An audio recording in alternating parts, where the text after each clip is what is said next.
India democracy और culture के लिए फेमस है, लेकिन द 24th ऑफ नवंबर 2024 को एक बुरा दिन देखा।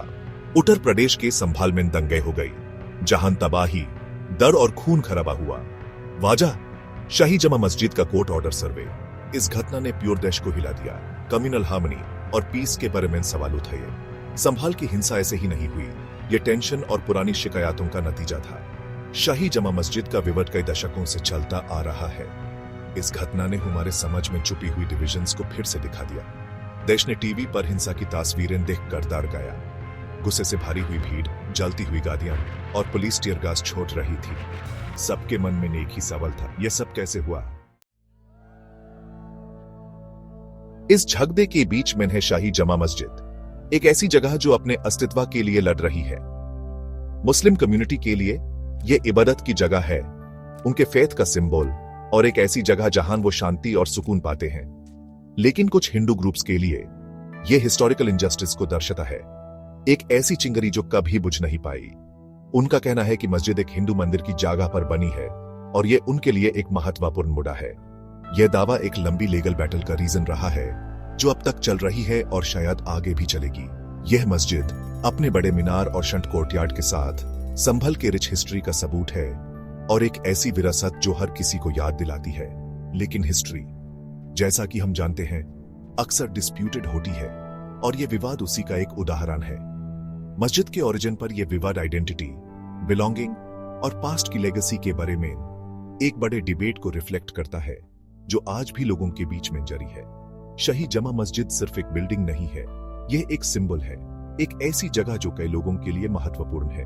कुछ के लिए यह फेथ और ट्रेडिशन का सिंबल है, एक ऐसी जगह जहां वो अपने भगवान को याद करते हैं। दूसरों के लिए यह एक हिस्टोरिकल रॉन्ग है जिसे सुधारने की जरूरत है, एक ऐसी गलती जो उनके लिए बहुत बड़ी है। यह अलग अलग सोच संभल के कॉन्फ्लिक्ट की जड़ है और यह विवाद शायद कभी खत्म ना हो।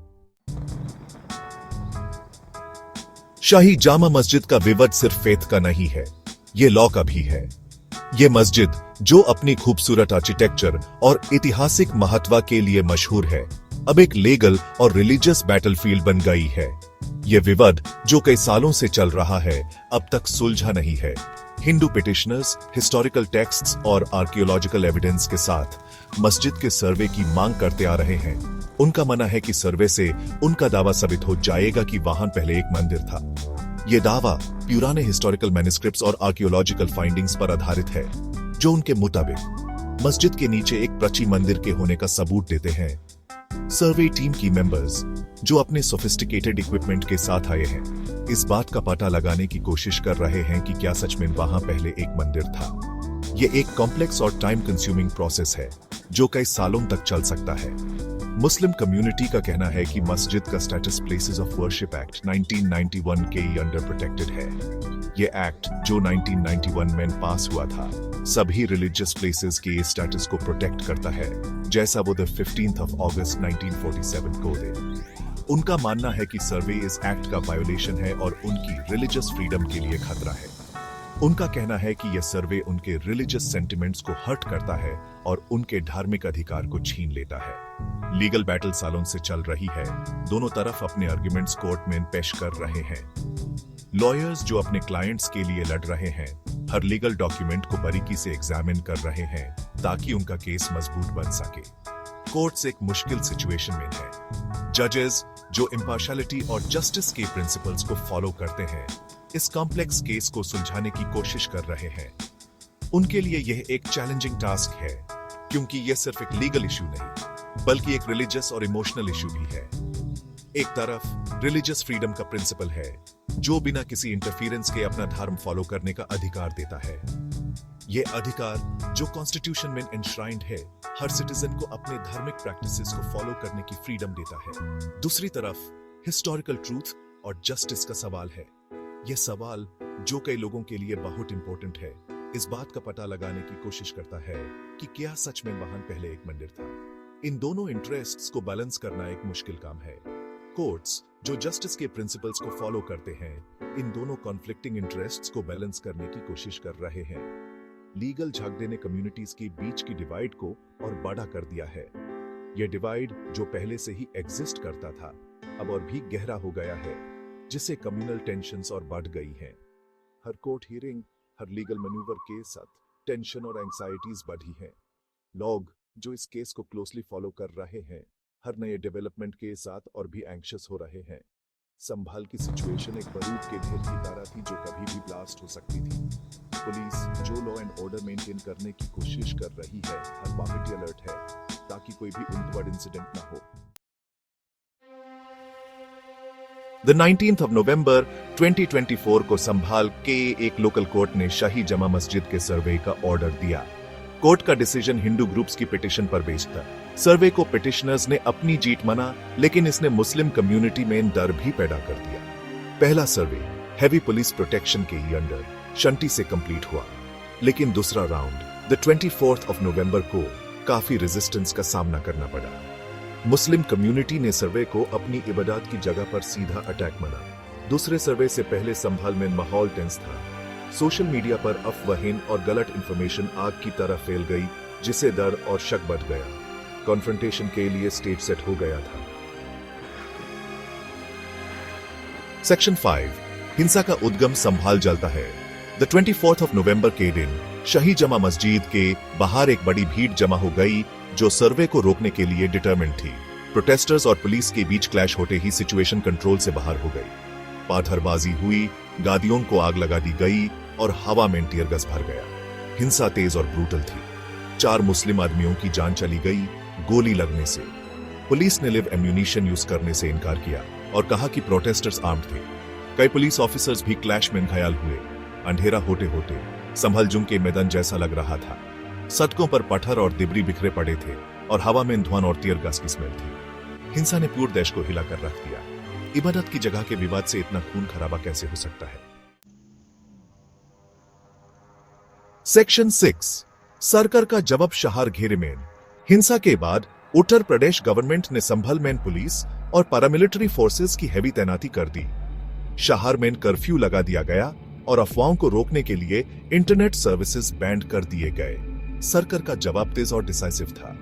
चीफ मिनिस्टर योगी आदित्यनाथ ने हिंसा में शामिल लोगों को सख्त चेतावनी दी और स्ट्रिक्ट एक्शन का वादा किया। उन्होंने इंसिडेंट की मैजिस्ट्रियल इंक्वायरी के भी ऑर्डर्स दिए। संभाल की हिंसा ने उत्तर प्रदेश के लॉ एंड ऑर्डर सिचुएशन पर सबका ध्यान खींच लिया। क्रिटिक्स ने गवर्नमेंट पर हिंसा को रोकने में नाकाम रहने और मुस्लिम कम्युनिटी के खिलाफ बेसिड होने का आरोप लगाया। गवर्नमेंट ने कहा कि उसने सिचुएशन को कंट्रोल करने के लिए तुरंत एक्शन लिया था। सेक्शन 7 राजनीतिक ब्लेम गेम एक बता हुआ देश। संभाल हिंसा की खबर फैलते ही पॉलिटिकल पार्टीज ने तुरंत रिएक्शन दिया। कांग्रेस, समाजवादी पार्टी और एएमएम जैसी ऑपोजिशन पार्टीज ने घटना की निंदा की और रूलिंग बीजेपी गवर्नमेंट को लॉ एंड ऑर्डर की खराबी के लिए जिम्मेदार ठहराया। उन्होंने गवर्नमेंट पर समझ को धर्म के आधार पर डिवाइड करने का आरोप लगाया। बीजेपी ने ऑपोजिशन पर सेंसिटिव इश्यू पर पॉलिटिक्स करने का आरोप लगाया। उनका कहना था कि ऑपोजिशन पॉलिटिकल फायदे के लिए कम्युनल टेंशन बढ़ाने की कोशिश कर रही थी। ब्लेम गेम चलता रहा और देश पॉलिटिकल लाइंस पर और डिवाइड हो गया। संभल की हिंसा ने इंडिया में बढ़ती कम्युनल डिवाइड को हाईलाइट किया। पॉलिटिकल पार्टीज सॉल्यूशन ढूंढने के बजाय पॉलिटिकल पॉइंट्स स्कोर करने में लगे हुए थे। ट्रेजेडी का पॉलिटिकल मिलेज के लिए इस्तेमाल किया जा रहा था। Section 8 the places of worship act एक लीगल पहेली। यह एक्ट काफी कॉम्प्लेक्स और समझने में मुश्किल है। संभल इंसिडेंट ने प्लेसेस ऑफ वर्शिप एक्ट 1991 की कंट्रोवर्शियल इश्यू को फिर से उठा दिया है। यह इंसिडेंट ने लोगों के बीच एक नई चिंगारी भड़क गई है। नरसिम्हा राव गवर्नमेंट द्वारा पास किया गया यह act the 15th of August 1947 को जायसी रिलीजियस कैरेक्टर थी यूज मेंटेन करने के लिए था। यह एक्ट का मकसद था कि रिलीजियस प्लेसेस का स्टेटस क्वो बना रहे। इस एक्ट पर काफी डिबेट हुई है। कुछ लोगों का कहना है कि यह हिस्टोरिकल रॉन्ग्स के लिए जस्टिस पाने के अधिकार को रोकता है। उनका मानना है कि यह एक्ट उन्हें उनके हक से वंचित करता है। दूसरों का कहना है कि यह कम्युनल हार्मनी मेंटेन करने के लिए जरूरी है। उनका मानना है कि यह एक्ट शांति और एकता को बनाए रखता है। संभल इंसिडेंट ने इस डिबेट को फिर से शुरू कर दिया है। यह इंसिडेंट ने लोगों को एक बार फिर से सोचने पर मजबूर कर दिया है। Places of worship act communal झगड़ों को रोकने के नोबल इरादे से बनाया गया था। इसका मकसद था कि रिलीजियस प्लेसेस पर होने वाले विवादों को रोका जा सके। लेकिन इसके क्रिटिक्स का कहना है कि इसने एक लीगल लूपहोल क्रिएट कर दिया है जिसका इस्तेमाल वो लोग कर सकते हैं जो हिस्ट्री को बदलना चाहते हैं। यह लूपहोल काफी लोगों के लिए चिंता का विषय बन गया है। इस एक्ट पर डिबेट जारी रहने की संभावना है। यह एक ऐसा मुद्दा है जो आने वाले समय में भी लोगों के बीच चर्चा का विषय बना रहेगा। सेक्शन 9, आगे का रास्ता, शांति और इंसाफ की अपील। संभल की हिंसा पीस की नाजुक स्थिति और कम्युनल हार्मनी की इंपॉर्टेंस की याद दिलाती है। यह सभी इंडियंस के लिए एक वेकअप कॉल है कि वो इंट्रोस्पेक्ट करें और एक टॉलरेंट और इंक्लूसिव सोसाइटी बनाने के लिए काम करें। आगे का रास्ता आसान नहीं है। कई चैलेंजेस हैं जिन्हें ह्यूमन ओवरकम करना है। ह्यूमन कम्युनलिज्म की रूट कॉजेज जैसे गरीबी, अनपढ़ता और सोशल इनइक्वालिटी को एड्रेस करना होगा। ह्यूमन अपने इंस्टीट्यूशंस को स्ट्रॉन्ग करना होगा और इंश्योर करना होगा कि जस्टिस मिले। संभल इंसिडेंट एक टर्निंग पॉइंट होना चाहिए। आइए हम एक ऐसा देश बनाएं जहां सभी धर्म के लोग शांति और सद्भावना से रह सकें। आइए मिलकर एक ऐसा इंडिया बनाइए जहां हर सिटीजन सेफ और रिस्पेक्टेड फील करे।